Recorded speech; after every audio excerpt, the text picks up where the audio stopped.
کہ یکایک اسے مہروز خان کی اونچی آواز سنائی دی۔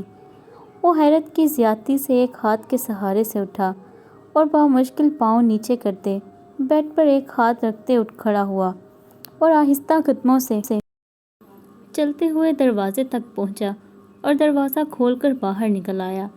سیڑھیوں تک پہنچتے ہوئے اس نے مہروز خان کی بات سمجھنے کی کوشش کی۔ وہ آخر اتنی اونچی آواز میں کس پر چلا رہے تھے؟ مہروز خان نے فون پٹک کر غصے سے سرخ چہرے کے ساتھ چند گہری سانسیں لیں۔ ان کا دماغ دکھ رہا تھا۔ کیا ہوا سائیں؟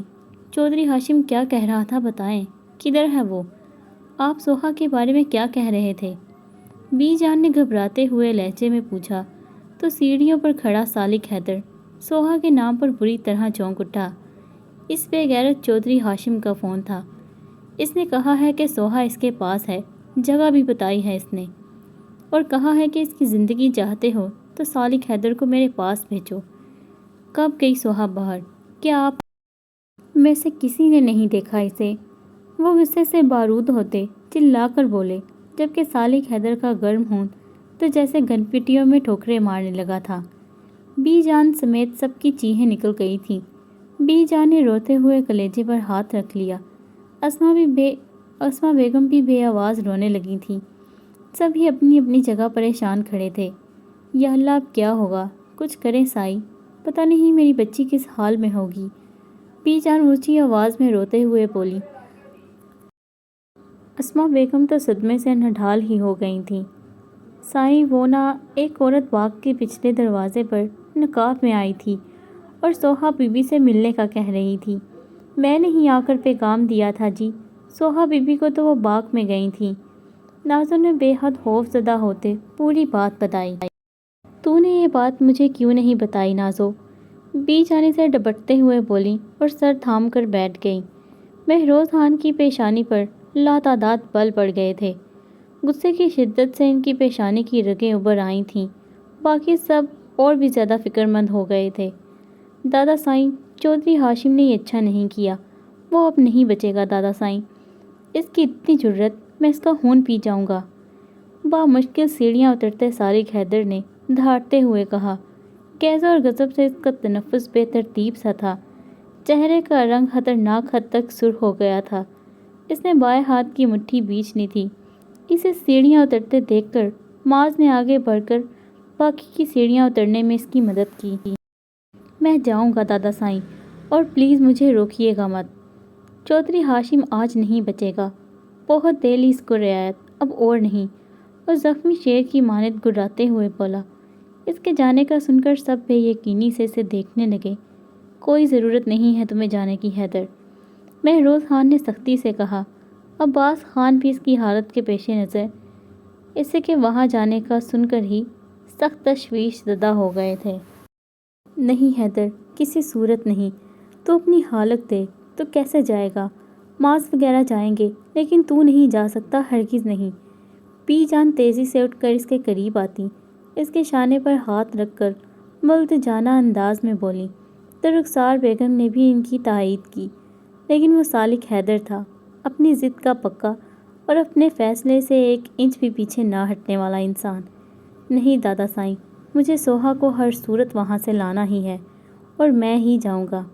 مزید دیر نہیں کر سکتا میں، مجھے ہی جانا ہوگا۔ فکر نہ کریں، ان سب کو آپ تک پہنچنے میں مجھے کچھ آدمیوں کی ضرورت تو پڑے گی، سو لے کر جاؤں گا۔ اس نے جلتے دل اور دماغ کے ساتھ مہروز خان سے کہا اور باہر کی جانب قدم بڑھائے۔ لیکن مہروز خان سمیت سب کی تسلی ابھی بھی نہ ہوئی تھی۔ وہ بائیں پیر کے سہارے چلتا اور دائیں پیر، جو کہ اب ذرا حرکت کرنے کے قابل تھا، اسے گھسیٹتا گاڑی میں آ بیٹھا۔ مہروز خان نے ڈرائیور کو چودھری ہاشم کی فون پر بتائی گئی جگہ بتائی۔ ڈرائیور کے نشچت سنبھالنے پر فوری طور پر اسے گاڑی آگے بڑھانے کو کہا۔ پیچھے اس کے آدمیوں کی گاڑیاں موجود تھیں۔ گاڑیاں گیٹ سے نکلنے کے بعد مہروز خان نے معاذ اور یوسف کو بھی اس کے پیچھے جانے کا حکم دیا تو وہ فوراً حکم کی تعمیل کرتے گاڑی لے کر حویلی سے باہر نکل گئے۔ اکیلے پن سے ڈرتا تھا، جدا ہونے سے ڈرتا تھا۔ میری آنکھیں بتاتی ہیں کہ میں سونے سے ڈرتا تھا۔ میری انگلی پکڑ لینا، مجھے تنہا نہیں کرنا۔ یہ دنیا ایک میلہ ہے، تمہیں کھونے سے ڈرتا تھا۔ میں ہنستا ہوں تو آنکھوں کے یہ گوشے بھیگ جاتے ہیں، تمہیں معلوم ہے کہ میں اس طرح رونے سے ڈرتا تھا۔ چودھری ہاشم نے فون کاٹ کر سوہا کو دیکھا تو وہ جو اسے روتے ہوئے نفرت سے دیکھ رہی تھی، اس کے رونے میں مزید شدت آ گئی۔ ہائے ہائے، کیا راستہ نکالا ہے میں نے اپنا بدلہ لینے کا، کیا دماغ پایا ہے میں نے۔ اب دیکھنا، بابا جان سالک حیدر اپنی جان کو بچانے خود آئے گا۔ وہ چودھری وجاہت سے کہتا کہا لگا کر ہنس پڑا، جبکہ چودھری وجاہت اب تھوڑا فکر مند نظر آنے لگا تھا۔ خوف کے مارے سوہا کا دل تھمنے لگا۔ تو نے غلطی کی ہے ہاشم، وہ اپنے آدمیوں کے ساتھ آ رہا ہوگا اور پھر ہم میں سے کوئی نہیں بچے گا۔ تو نے ہماری شامت کو خود آواز دی ہے۔ چودھری وجاہت فکر مندی سے کہتا ادھر سے ادھر چکر کاٹنے لگا۔ ارے بابا جان، ہمارے آدمی بھی تو موجود ہے نا، اپنی بزدلی کو پرے کر کے ذرا عقل سے کام لیں، اس نے چودھری وجاہت سے استہزائیہ انداز میں کہا اور اپنے آدمیوں کی جانب دیکھا جو کافی سہمے ہوئے لگ رہے تھے۔ اور تم لوگوں کو کیا ہوا، یہ منہ کیوں لٹکا رکھا ہے؟ وہ غصے سے چلاتے ہوئے بولا۔ ہم میں سے کوئی بھی نہیں بچے گا اب، یہ میں یقین سے کہہ سکتا ہوں۔ معافی چودھری جی، لیکن ہم آپ ساتھ نہیں دے سکتے، اس کے ایک آدمی نے خوف سے تھرتھراتے ہوئے کہا تو چودھری ہاشم کی آنکھیں غصے سے ابل اٹھیں۔ اس سے پہلے کہ وہ کچھ کہتا، وہ سب ہی برق رفتاری سے بھاگتے اس کی نظروں سے اوجھل ہو گئے۔ چودھری وجاہت اور چودھری ہاشم نے ان کے پیچھے دوڑ لگا دی، مگر وہ گاڑی کے ساتھ فرار ہو گئے تھے۔ آہ غدار کہیں کے، ان کو تو میں دیکھ لوں گا، چودھری ہاشم چلا اٹھا تھا۔ ملک وجاہت کچھ اور بھی بوکھلا اٹھا۔ سوہا کے ہونٹوں پر ایک استہزائیہ مسکان آ گئی۔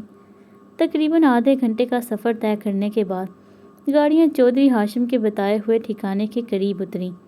وہ ایک سنسان علاقہ تھا، اندر جانے کے لیے ایک لمبی گلی تھی۔ اس گلی کے نکلنے کے بعد ایک وسیع میدان تھا۔ گاڑیاں گلی کے راستے سے ہوتے ہوئے میدان میں آ رکیں۔ سالک حیدر گاڑی کا دروازہ کھول کر اترا۔ سوہا، سوہا، اس کی اونچی آواز اس ویران جگہ پر گونج اٹھی تھی۔ وہ جو رونے میں مصروف تھی، سالک حیدر کی آواز پر برق رفتاری سے اٹھ کھڑی ہوئی اور بھاگتے ہوئے جو ہی جھونپڑی سے نکلی، چودھری ہاشم نے جھپٹ کر اسے پکڑتے ہوئے اس کی گن پٹی پر ریوالور رکھ دیا۔ خوف کی شدت سے وہ چیخ اٹھی۔